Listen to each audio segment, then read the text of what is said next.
بسم الله الرحمن الرحيم.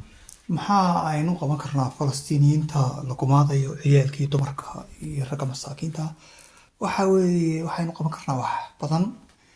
een nasiib daro ficilkeenu uu yari haddii maanta la yiraahdo guditaanka dumarka oo la soo wada kacaya, haddii maanta la yiraahdo muxuu ahaayey qabiilkiiniba waa la wada kacaya, laakiin maalinta diintii ay u baahato caawimo, maalinta dad muslimiina caawimo u baahdan, maxaa la qaban karaa?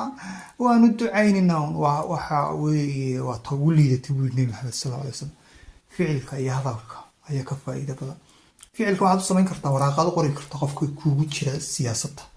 Yurub waxay eegaan inta soo waraaqood oo la soo qoray intaas qofka ka soo hadashay gumaadka Falastiiniin taageerino doorashadooda way baqanayaan. waxaad kaloo samayn kartaa waxaad dadka Soomaalida ah ee iska jaahiliinta ayaad u sheegi kartaa waxyaalaan la iibsanahay Nike, Adidaska, Doofka, Chanelka, Feerida bahasha weelka lagu meedho, muxuu ahaayey Tommy Hilfiger dharka la xidho, Ralph Laurenka, waxyaalahaas oo dhan baad qaban kartaa. wax kastood qaban kartaa, qof kasta wax kastoo qaban karaa haddii uu doonayo weeye.